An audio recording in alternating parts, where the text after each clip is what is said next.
My disappointment of the tournament will be Portugal, because I think Cristiano Ronaldo will become a problem for them as opposed to a catalyst. Team 33. This is OTB Sports Radio. In case you haven't been paying attention to what's going on, if you haven't looked at the groups go like this. Group A is Italy, Switzerland, Turkey and Wales. Group B, Belgium, Denmark, Finland, Russia. Group C is Austria, Netherlands, North Macedonia and Ukraine. Group D has Croatia, Czech Republic, England and Scotland, 2 home nations if you want to call them that. Group E is Poland, Slovakia, Spain and Sweden. And the group of death, as mentioned by Will there, is France, Germany, Hungary and Portugal. Colm, we'll start with you. Euros memories, first of all. What are your memories of this tournament? I guess my opening memory, just because of my age, is probably Greece winning it in that shock tournament. But you're a little bit older than me, if I'm kind enough to tell the listeners of Team 33. So what's your first Euros memory? I was going to say go on North Macedonia, first of all. And secondly, for the memory, the one that I remember first is probably David Trezeguet's golden goal winner in Euro 2000 to complete that exquisite French generation, the late 90s, early 90s. And that finish as well from Trezeguet, that left-footed volley into the roof of the net. And I remember I was in a pub that had just opened in Cork, that's still open to this day. And the atmosphere was unbelievable because everybody was well aware of what France were achieving at the time. And that Italy side was brilliant too, and very lovable. And you wouldn't have minded at all if Italy had thwarted France's history making. But that was a fond memory of mine. And then I would say Euro 2004 and that Czech Republic team, they were just unbelievable to watch. And a bit disappointed that they didn't win that tournament actually outright, even though it was great to see Greece win it. But I had a soft spot for those Czechs. I think they got to the semi-final that year. And then Euro 2008, but I mean, we're talking adulthood here. But Andrei Arshavin for Russia, he was just unbelievable at that time, and Arsenal signed him the following season. And the Croatia side too, managed by Slaven Bilic, were brilliant. I think one of the few bets of my life that I put on was Croatia winning that tournament. And I think if I have the right tournament, they lost to Turkey after celebrating a goal when they more or less thought they were through, and then forgot to defend when they kicked off again and Turkey got through. But I would say overall, lads, my ultimate Euros memory, even though I was too young to remember it, but memory in terms of I just always look back on it, and I'm sure I watched it, but I can't remember it fully, was Euro 96 and England-Germany in the semi-final. And just, Gaza's miss and the whole atmosphere around it. And I can't get enough of watching documentaries about it. There was actually one about 5 years ago that Alan Shearer did for the BBC, to celebrate the 20th anniversary of the tournament. And I still have that recorded on the TV. I watch it every so often. I'll probably watch it again this weekend on the 25th anniversary. So that just is full of nostalgia for me. But I have to be honest and say the first one I truly remember is Euro 2000 and that Trezeguet winner. Yeah, the 96 Euros goes down in one of those places that I wrote about this on Off the Ball before, that you almost remember even if you don't remember it, because it's always on TV or there's always pieces about it, there's always writing about it, always interviews about it. It's just one of those abiding memories from the tournament.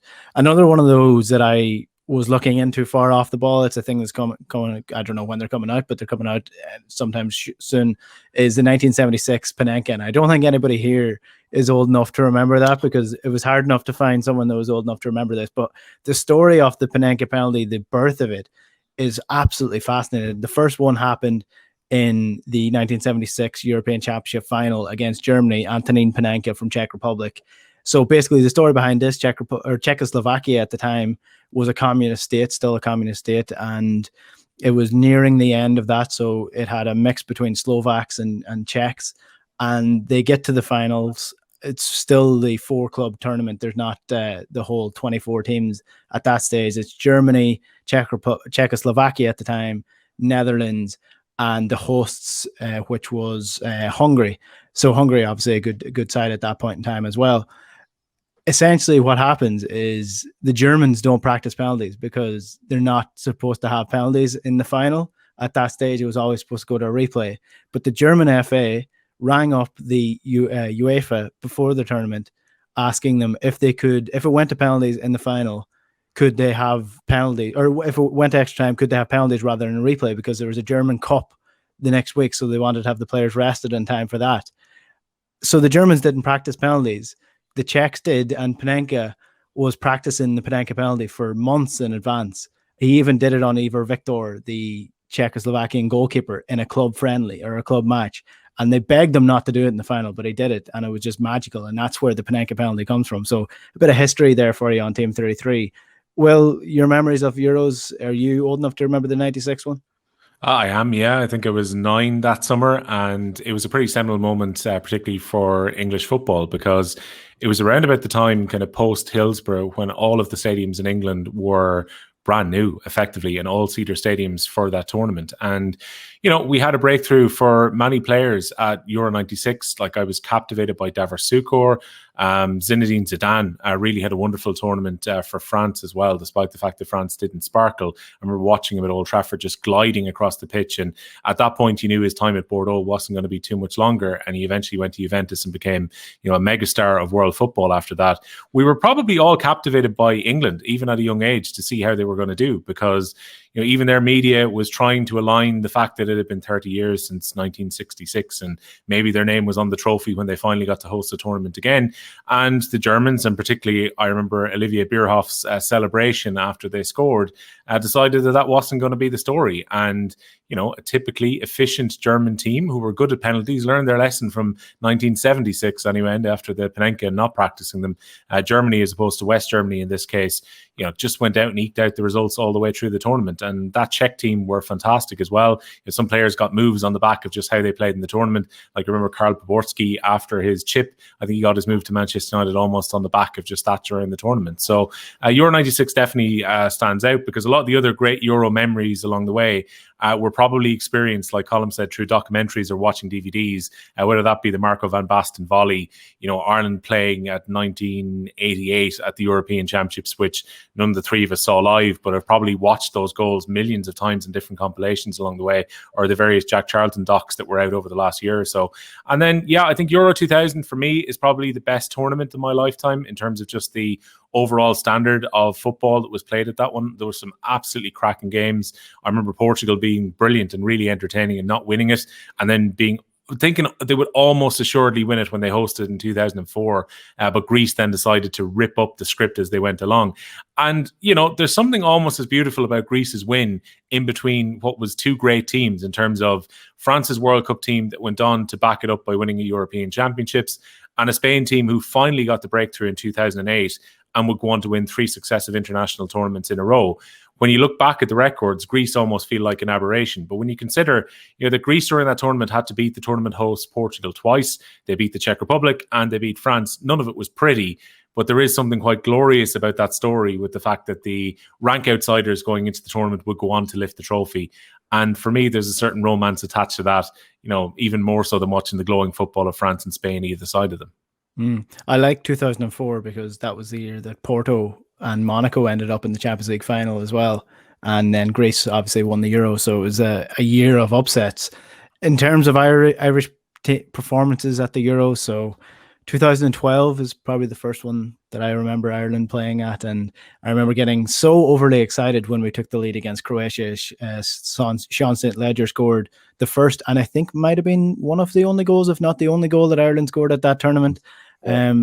Very short-lived. Trapattoni era obviously coming to a bitter end, and then Euro 2016, which was amazing, like an incredible tournament. So, Colm, your memories of those as an Irish fan?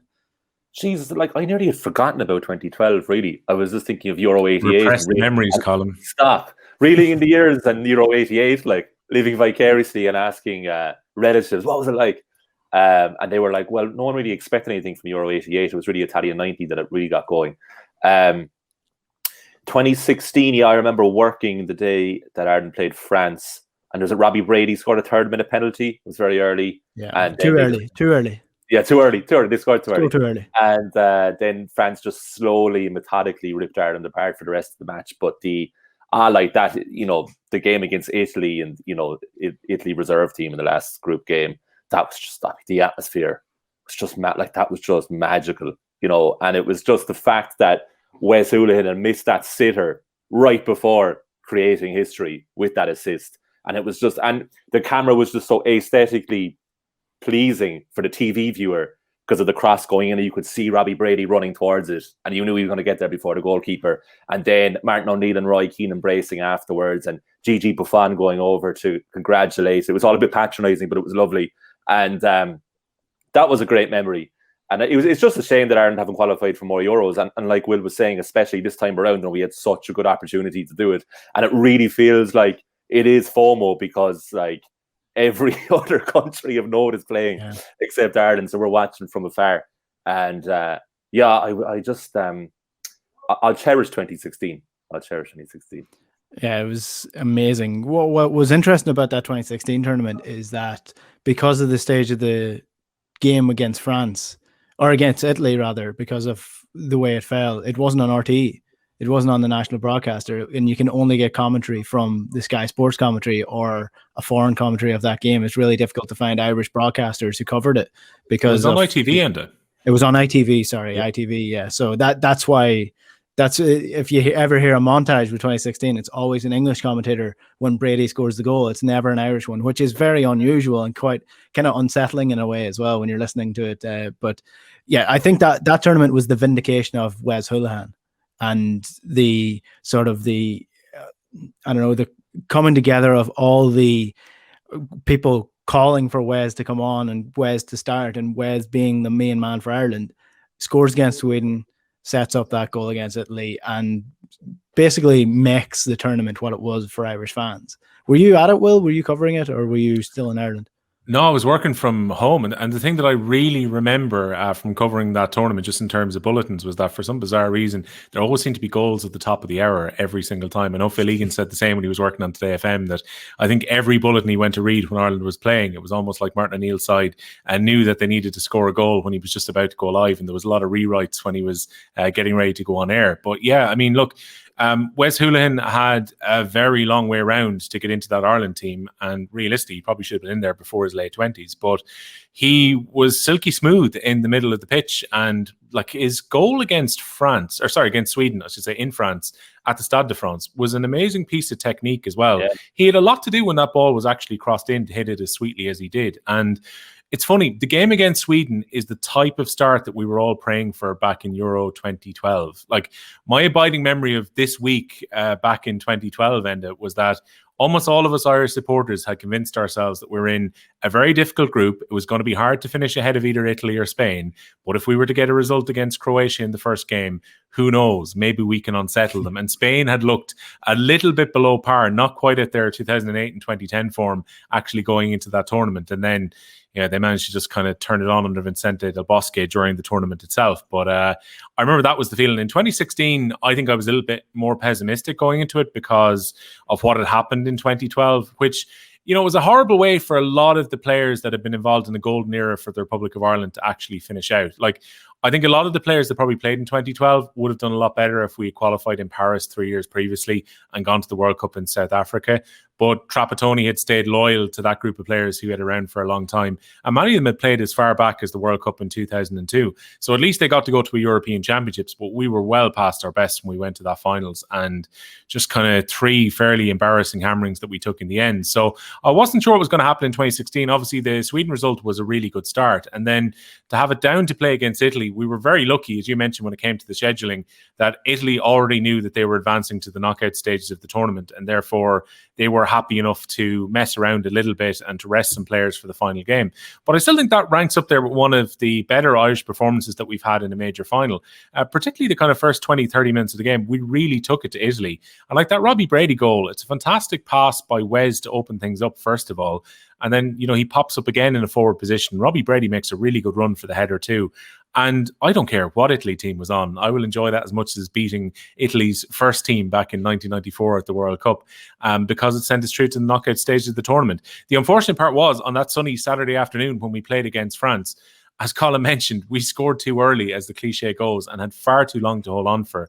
And John O'Shea and I think was Duffy playing beside him that day in the game against France? Yeah, that sounds right. I'm not sure. It sounds I think right. it was the two of them kind of went a bit too far back, and then you had Antoine Griezmann, who was in the form of his life, running at them at the time, and loads of runners coming through the French midfield. They weren't quite as kind of considered as they were at the 2018 World Cup, and you just knew we were hanging on for dear life and just trying to stay in that game. And I think once France hit the front, I didn't really get a feeling that they were going to come back, but we definitely didn't embarrass ourselves at 2016 by comparison to 2012. Like, I mean, I remember chatting to Sean St. Ledger, and he was saying like his only memory of 2012 was actually scoring that goal. He is literally, like Colm, blocked every single moment out after that. Like, he remembers everyone giving out about the Irish fans going over and just having a drink and a bit of crack in places like Poznan throughout the tournament. But he says, yeah, I remember going ahead against Croatia. I remember that game not ending well. Don't like to remember Spain or Italy. So I think even that group of players try and forget what happened in 2012. Yeah, I think we were the worst team in the Euros history, or one of the worst in Euros history at 2012. It was incredibly bad. 2016 was better.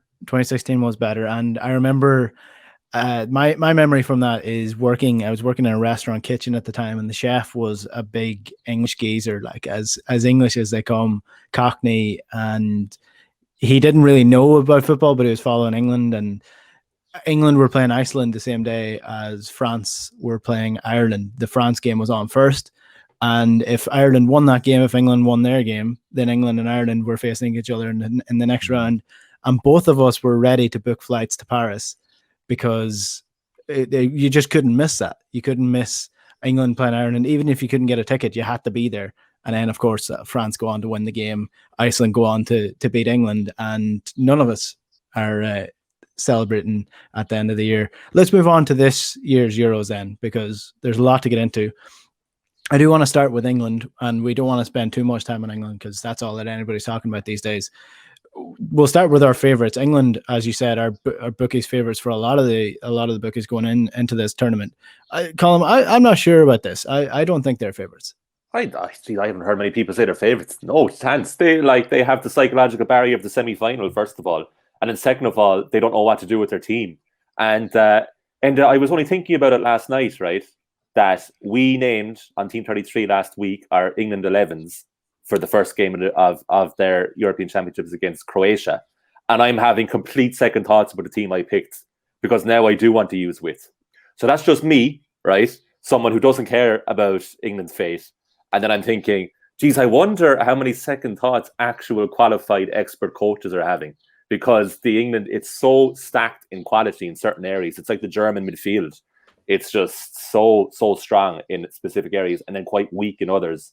But I do want to see England go as far as possible. I'd love to see them go all the way to the final, because I want to see what happens to England in a major tournament final, because none of us have seen that in our lifetime. So I would love to see that happening. But they'd be maybe like the lower end of a top 5 favorite list, maybe for me, but I would have a handful of countries ahead of them easily in my favorites tag. Will, would you agree with that? I'd have them a bit closer to favourites than that, because I think that they have the huge advantage of being able to stay in England for the entire tournament and basically play at Wembley for the best part throughout the competition, where they've got a remarkable record. And the one thing about England is, all right, defensively, I think there has to be question marks, particularly over the goalkeeping position, where it seems at this point that Jordan Pickford is now going to be the number one. The fact that they're bringing Harry Maguire and Henderson effectively injured and possibly not able to play until the end of the group stages maybe speaks to the strength and depth that they have. But I think they need Maguire to play at the centre of that defence. Like, it's a huge step up for Conor Cody to go in and potentially start the first game this coming weekend, in the middle of their defence. And then you're relying on John Stones having a good tournament. Probably Kyle Walker, we think at this stage, playing as a right centre-back. And then they'll play Trippier and either Shaw or Chilwell as their two wing-backs.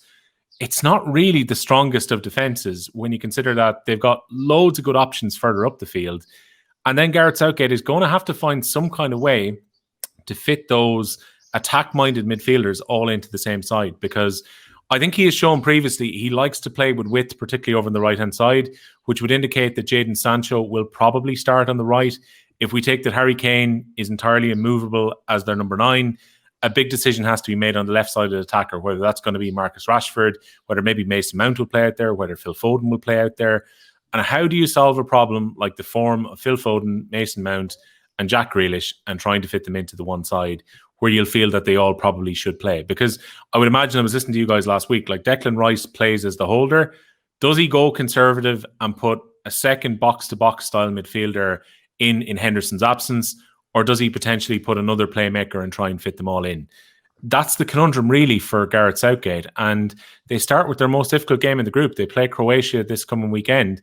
And like for England, as much as we talk about France, Portugal and Germany trying to avoid England, England will want to finish top of their group so that they don't get the group winners in Group F. So there's not really time to experiment when it comes to this coming Saturday.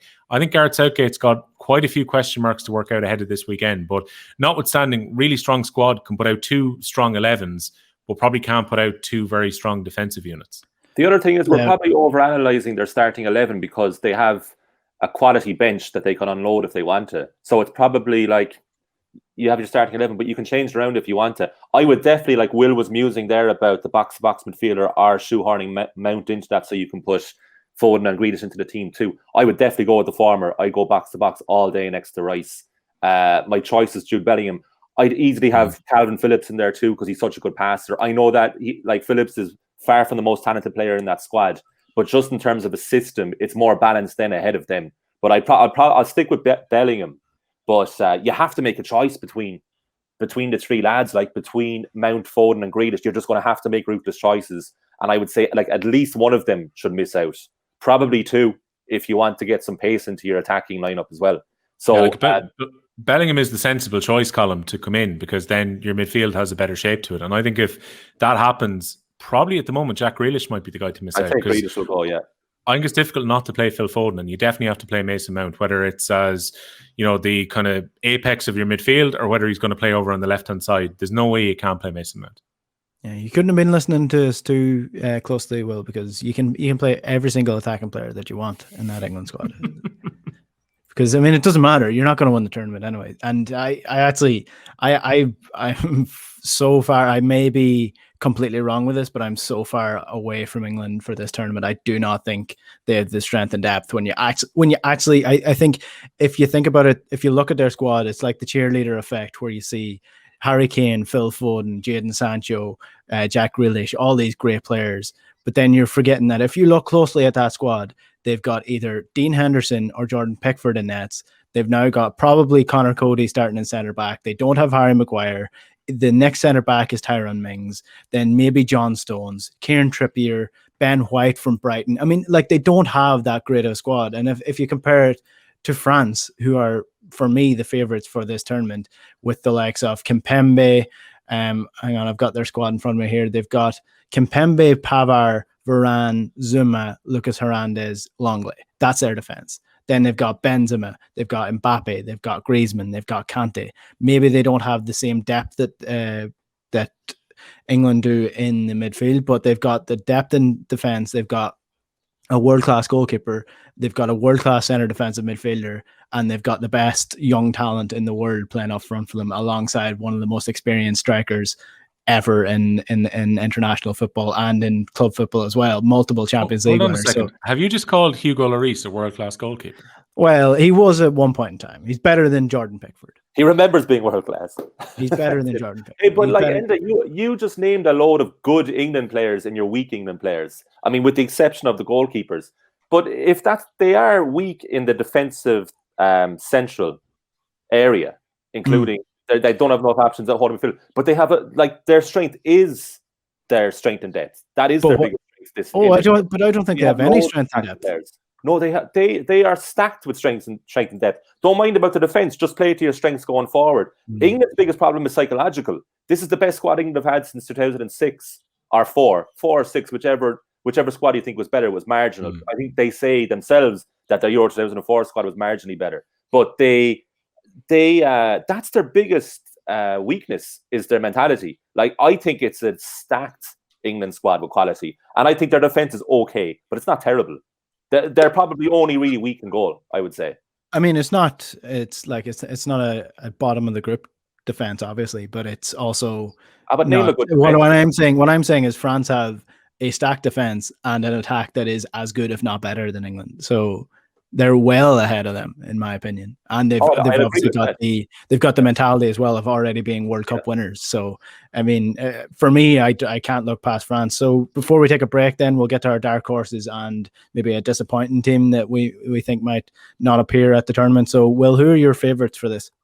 Yeah, two in the same group. Unfortunately for us, I think Portugal are going to do quite well ahead of us playing in the World Cup qualifiers. I think Portugal, the one thing they probably will have to work out is who becomes the focal point of the attack, and does it all have to go through Cristiano Ronaldo? Because they've got so many other good attacking players, but Portugal generally, and having watched all of their games so far in the World Cup qualifiers because they've been in Ireland's group, have deferred to Cristiano, who is now playing effectively right through the middle as a number 9 at this point, which restricts the amount of possession that players like Bernardo Silva and Bruno Fernandes get in attacking positions. The one thing that Portugal have, though, is actually a really solid defense. Like, we're familiar with pretty much all their team because they play in the Premier League at this stage. But Ruben Diaz is going to be right at the center of that defense. We know all about Rio Patricio. They've got a good, if not the best midfield in the tournament itself. And then if Cristiano can provide the firepower, and he's got the chance to go for the international goal scoring record during this tournament. And also, I would think the drive for Cristiano to try and be the guy who's on the pitch to actually win the championship this time around. I'm sure it will have hurt Cristiano to have been on as a cheerleader after his injury in the final going back to 2016 and not being the guy who scored the winner. You've got Renato Sanchez back to form with the way that he's played for Lille this year. I think Portugal have got a stacked squad. It's just getting out of that group is the difficult part. And whoever gets out of that group probably in second place would have to overcome England to qualify for the quarterfinals of the tournament. So that makes it tricky in its own right. But if you come through that, they've got a really good team. I mean, the obvious point, as Enda mentioned, will be France, the reigning world champions, who are very strong, with Deschamps at this point abandoning somewhat the conservative approach that he showed last time out, where he basically played Matuidi as a defensive attacking midfielder, and he played Olivier Giroud, who scored 2 goals this week in a friendly. He's not gone anywhere, even if Benzema calls him a go-kart. But that was always the idea, that you would have a focal point striker and then you would play Kylian Mbappe and Antoine Griezmann around him. I think Benzema is a little bit more dynamic and a better footballer than Olivier Giroud, even if I don't agree with the idea of him being, a sports car versus a go-kart. The only problem is Karim Benzema going to be 100% fit? Went off during the week. They were talking about it being a dead leg. He is to be assessed ahead of this weekend. At least they've got a few extra days to get him fit. But I think if Karim Benzema plays with Mbappe and Griezmann up front, they have all the firepower of France that they need. A bit like England, they've got plenty of depth across the squad. And they will be hoping that, for me, the player who will probably be player of the tournament if France win it, who is N'Golo Kante, with the way that he's finished the season, they'll hope that he's fit and in the form that he showed for Chelsea. And if that happens, he can cover twice the ground that France were trying to cover back at the World Cup last time around. And he can probably allow players like Paul Pogba to do their thing around the middle of the field. If that happens and France fire, good luck to anyone trying to beat them, particularly when you look at the mess that Spain are because of COVID-19. I don't think that Germany are going to come out of the group, so that'll be Germany gone before we even get to the knockout stages. And if that happens, France are going to be really, really difficult to beat. Yeah, I think they are too. Colm, quickly, your favourites for the tournament? I think 21 years on, France are going to do another double. I think they're going to back up the 2018 World Cup. I think they're going to win this thing. They're just so well balanced and talented in their squad. And if you have those two combinations at any level of the game, you're onto something. And I think that by default, they're actually the best because of that. They are better than the other teams, than every other contender. I would be very surprised if France didn't win the Euros. We are heavy on France to win the tournament, but who will be the dark horses? I think Scotland will be dark horses to do well in this tournament. I didn't really specify what type of dark horse we're talking about. Sometimes dark horse can mean a Greece who won it in 2004, but I think I'm going to pick 2 teams to do well rather than win it. And I think Scotland are actually going to do much better than people anticipate, and it's much better than the English press certainly anticipate they're going to do in the group. And I think they are actually going to qualify from that group with Croatia and England, at the potential risk of saying that Croatia, the World Cup runners-up, are going to be knocked out at group stages of the Euros. I think Steve Clarke is working with an excellent squad at the minute, and Steve Clarke is Steve Clarke. He's an excellent coach who's proven himself at club level, has finally got this Scotland team playing in a cohesive manner. They've got star power from Scotland and from England, and they really are shaping up to be in a really good place for this tournament. And it's very interesting when you look at the parallels between Scotland and Ireland and how quickly it can turn around. Obviously, Scotland were left behind at the last major tournament, and now they've turned it around. They've got Kieran Tierney playing for Arsenal, Billy Gilmore breaking through at Chelsea, Che Adams playing at Southampton, and alongside of that, they've got like David Turnbull, Scott McTominay for Manchester United. They've got a really good crux of players there, and they have a really good coach. So it shows how quickly things can turn around if you actually get the things in place. Yeah, and look, Che Adams is a really good get to get ahead of the Euros. Potentially will add some goals into their team going into the finals. Like, your prediction relies on two things, which is Scotland remaining as functional as they were in qualifying and being very difficult to beat when it comes to the matches in their group, and potentially maybe nicking a point off England or beating Croatia along the way. And you're relying on Croatia perhaps dropping their level from 2018, which I don't think is that unreasonable, really. Like, when you consider that there's a lot of miles on the clock now for a lot of their key players from 2018, particularly, their two star midfielders in Rakitic and Modric are not operating at the same level, even physically, when they were back in 2018. And neither of them were really players who were, all that good at getting across the park anyway. And then you add the extra years onto it. Even Modric this year, we saw in the Champions League final, even though like he's such a tidy footballer and an amazing passer, Ballon d'Or winner after that World Cup, the 3 years have taken away even a little bit more from his legs. He's not as mobile at getting around as he was previously. And, Rakitic has gone from being the player who was pulling the strings at Barcelona to now being a player who comes in and out of the team at Sevilla after transferring back to his former club last year. You look at, say, Mandzukic, who's got another 3 years on the clock at this stage as well. And even Perisic, who, has had a really kind of up and down run really since the 2018 World Cup. I would never be as hot on Croatia as I was going into that World Cup. I drew them in the office lots back in 2018, and I was happy enough to get Croatia coming out of the pot. Didn't think they'd go on and win the tournament, but I had a feeling I'd get my money back by them getting at least to the last four, and that's how it played out. But I don't think it's that unreasonable to think that Scotland can get a result against them. And I don't think it's that unreasonable to think that Scotland can't go to Wembley with a chance of frustrating England when it comes to that second group game as well. It's what's going to be amazing too is that by the time that we get round to, I think, England playing the Czech Republic, and when Scotland play against Croatia, the UK will have reopened fully from their COVID restrictions at that point. So it's going to be amazing to see pretty much full grounds at that point. And also, people back in pubs and indoors, and the atmosphere that it might create around that. Like, we're not quite getting the 12-team festival or the 12-city festival tournament that we were going to have. But in England particularly, it might be as close to that, and maybe some places like Budapest, where they haven't really cared much for restrictions. Those type of places might be party central when we come to the end of the group stages in late this month. I think it's the 22nd that England opens up properly. Mm-hmm. Defensively is where Scotland will probably be a little bit lax, but if you keep an eye out for Nathan Patterson, the young Rangers right back, he's a really exciting talent, so fast, so agile, and I think this will be his breakout tournament and potentially might win him a move to England in the next couple of years. And then my favorite player going into this tournament, and it's amazing that he's playing at a major tournament, that's Kevin Nisbet. He will score goals. He will be like what do you call the wheel striker that broke out in the Euro 2016? Hal Robson-Kanu.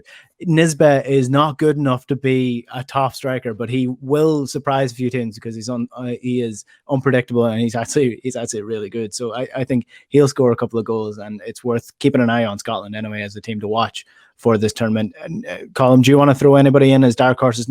Maybe not to win it, but even just to do better than you think they might. Yeah, I'm going to go Spain, lads. The back's against the wall. Everyone's writing off Spain. Luis Enrique has been through a lot, in fairness, and he's back. And also, like, not including Sergio Ramos or any Real Madrid player. In fact, it's like everything's against them, and they're forever going to be compared to their team from a decade ago, which possibly the greatest international side that we've seen. And I think that they could go to the last four. I could see Spain in the semi-finals. I don't think they have the capacity to win it, but I actually think they have a far better team, not individuals, but team than people are giving them credit for. Before you go on, you have heard about the Spain coronavirus situation going on at the minute. Well, everyone's going through coronavirus in various. They're 21s. They're 21s are very good ended during the week. Well, I mean, if they're under 21s, they're going to win this tournament. That will be better than Greece 04. Yeah, I mean, look, they'll adapt. Don't worry about that. But I think they have a favourable group.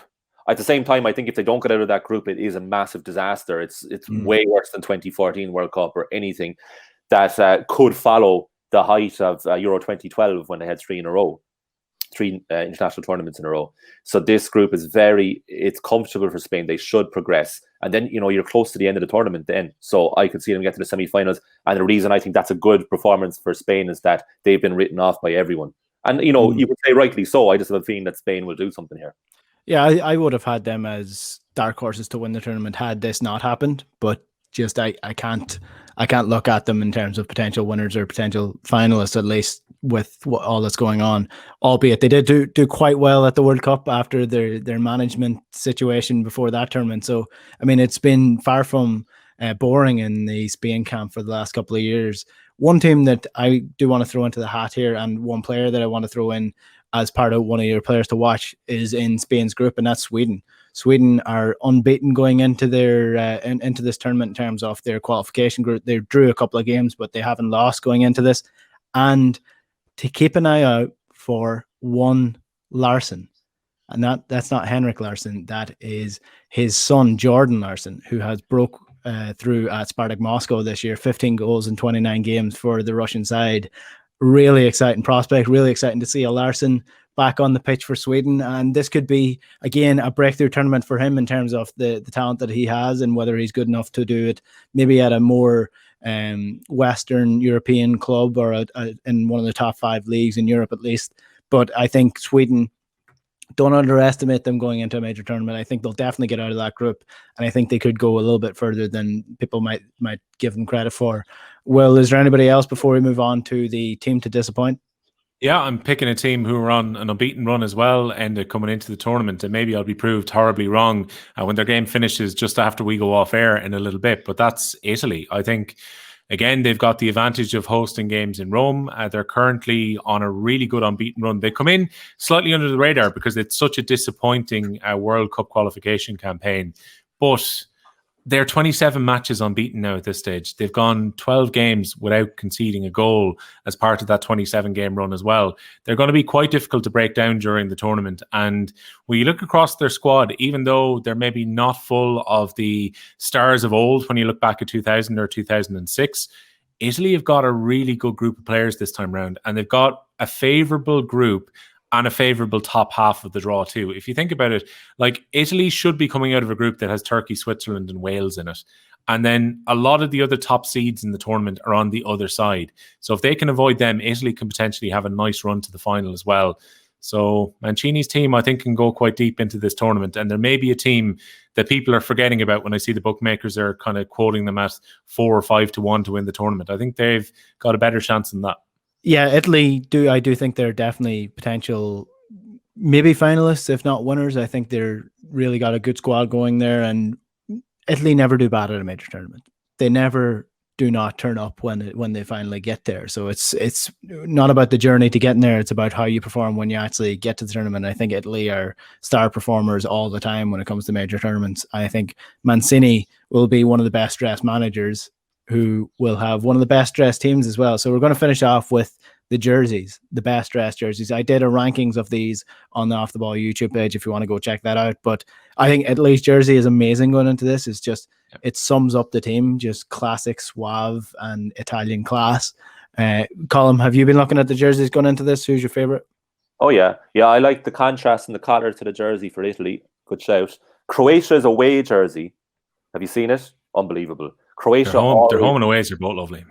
Their home is just forever. Like that checkered pattern is amazing, but their away jersey is class. I kind of wish they would change the checker up, to be honest. Like, it's a bit boring at this stage. No, it's iconic, I would say. And I have 2 more shout outs. The Netherlands I like because it's a shout out to their jersey from 20 years ago at Euro 2000, which I loved. Just very simple, but I like that colour and that. Nobody else really pulls it off, so I love the in-your-face orangeness of their jersey. I always have. And lastly, from me, hipster choice of Finland's jersey is very nice, very, very nice. With I like a white jersey, and it's a beautiful navy into blue stripe as it descends on the jersey. Very nice call. And if you're playing a game of Astro and you have white colors against every other color, it's a nice jersey to have. So I would, for practical reasons, recommend buying it. Yeah, it's funny that you mentioned all three of those because they are three that were not very highly ranked on my list. As you didn't rank anything. There was no point in you having a positive column. Well, there were. I mean, it's not the best collection of international jerseys we ever had. I think that Finland jersey is a bit cheap. Again, I did say when Ireland played them, I looked at it and I was like, that's a very nice jersey. But I've changed my opinion, and I think the Netherlands one is just a bit boring. It could be a lot nicer. What are you looking for in a jersey? I don't. I'm looking for exactly. Look at I'll throw into the hat Sweden. Sweden's jersey is the best jersey at this major tournament. It's yellow. I'm not mad at the yellow jersey. It's got. I love the yellow jersey. The blue Adidas stripes on the collar. Then a little sleeve that has blue and a darker navy, and it's just classy. That's the word I'm looking for. It's classy. Will anybody you want to throw in? Yeah, I'm just kind of looking through some of the kits here currently, and there's a lot of kind of back to the future about it. Like even Denmark have gone for a jersey that really kind of goes back to 1992. Not that any of this is a bad thing, but some of them are a little bit boring. Like I quite like the French shirt, but again, it really feels like a few that they've worn recently. At least, as Colm said, the bit of blue design, which is worked in at the bottom of the cross on the Finland jersey, makes it stand out a little bit by comparison. Again, Scotland's feels a little bit old-fashioned, even though it's quite nice, and I'm sure it's going to sell like hotcakes. I kind of like the really crazy design on the Slovakia home kit, particularly where Nike have been really, really conservative in terms of how they've done their jerseys. It looks like the Slovakian jersey has been driven over by a tank. Similarly, they've done something like that with the Adidas for the Belgium jersey, the red one. I'm not sure exactly why there are two of the what looks like the tracks of a tank on their jersey as well. But at least they make them stand out a little bit by comparison to some of the rest of them. Like understated can look great. The Puma Italy one, particularly, I think is right up there with the two Croatia's home and away as the very, very top jerseys. And again, they've kept that relatively simple, but some of the rest of them feel very safe. Like the two Portuguese jerseys feel really, really safe going into this tournament. And it's not been Nike's best hour in terms of some of the ones that they've designed for this. I'm looking at the pinstripes that Sweden have on their away kit as well, which I think is quite nice. I'm actually more of a fan of Sweden's away than for their home. It's a pretty minimal looking pinstripe that they've got there. The one I was a little bit disappointed by after a run of fantastic kits, and I know this one is splitting opinion, I'm really not sure about the Germany home kit, lads. I really like it. Okay. It's okay. Yeah. Yeah. Yeah. I have expectations for Germany. That's the problem, Enda. Yeah. Like they've had a few really, really nice ones at major tournaments, and this one looks way more like a training kit or one of those kind of jerseys that you buy as casual wear as opposed to being a match shirt. Yeah, that's fair. That's fair. The France jersey is very like that as well. So I understand exactly what you're talking about. So we'll finish this up then really quickly. Then I'll get you to say the best team at the tournament, the worst team at the tournament. Doesn't necessarily have to be the worst team, but the worst team relative to their ability or their talent, and pick a winner off the tournament overall, maybe a runner-up as well. So Colm, I'll let you have the first shot with this. The best team and winner will be France. Runner-up, I'm going to go with Spain. And my disappointment of the tournament will be Portugal, because I think Cristiano Ronaldo will become a problem for them as opposed to a catalyst. Interesting. So Spain's your runner-up, France the winners, and Portugal the disappointments. Yeah. Will, who do you want to go with? Well, look, I can't give you a runner-up because by my own admission, I haven't looked at the brackets far enough to see where it goes beyond the semi-finals at this stage. And potentially I could give you a runner-up who can't get to the finals. So I'm with Colm, though. I think France will win, ultimately. I think the relative disappointment, despite the fact that since Virgil van Dijk got injured, their expectations have been lowered a little bit. I think the Netherlands might actually stink at this unless Memphis Depay buys them out with a lot of individual goals along the way. I think they're going to be poor. I really enjoyed Ronald de Boer last week saying that Johan Cruyff would turn over in his grave if he saw the football that Frank de Boer was playing with the team currently. That's familial relations for you, really. And yeah, I think they're going to be the big disappointments. France do really well, and Netherlands are going to disappoint because everyone kind of sees them as having Euro tradition and generally doing well at big tournaments. And I think they might stink a bit, lads.